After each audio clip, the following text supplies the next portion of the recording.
Indian markets. Basically, we do see a lot of things that's happening across the world in terms of vision for autonomous vehicles, vision in terms of crop monitoring, and vision in terms of aerial surveillance on all of these things. Rather than reinventing the wheel, what is that it takes, and how does this products can be customized for Indian markets? Let's think in that perspective. It's one of the we know the autonomous Tesla self-driving cars and other levels of automation which is already there. Think about it. There's a large fleet of vehicles on road, but then we don't have the technology. What is that we could do?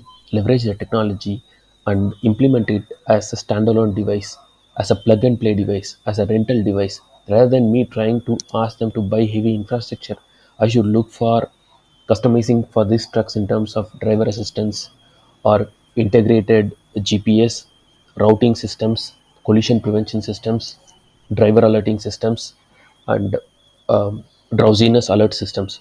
So, if we are able to customize this into more of autonomous to truck lane alerting systems, lane monitoring, collision avoidance, anything that would be available in localized to Indian languages and has edge-based deployment and able to provide more value as a rental service, that would steer more adoption.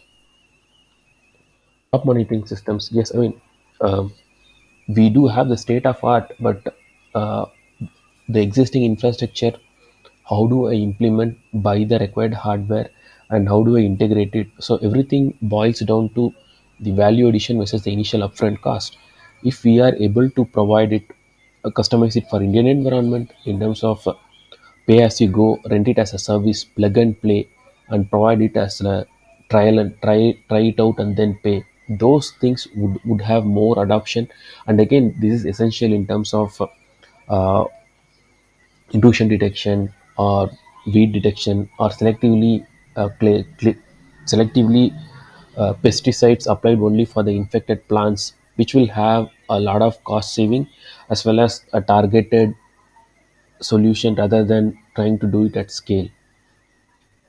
Safety systems, yes, we do have drones and a couple of things. It's not the intent is not to reinvent the wheel. The intent is to look at what it takes to adapt and what is the cost involved and how do you customize it, how do you make it more attractive for the end user to evaluate it.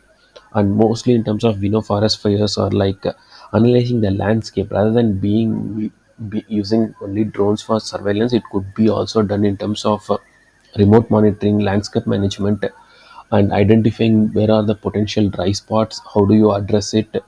So I mean, these startups were more of a motivation, but the context of this discussion is more to see what it takes to customize it or adapt it at scale, and how to make it more deployable considering the real world situations and the context of market we are around, because affordability and the cost of it becomes a critical thing. And then we do have a lot of services in terms of pay per use or pay as you go, but then the impact of this connecting to the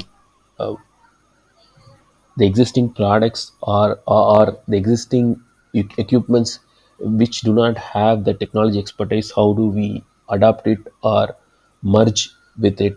That's the thought process. But yes, all these startups, whatever we observe, we don't need to reinvent the wheel. We need to collaborate and we need to see how it can be done it as plug and play or as a rental service, or how it can work along with the existing technology or the products that we already have. Thank you.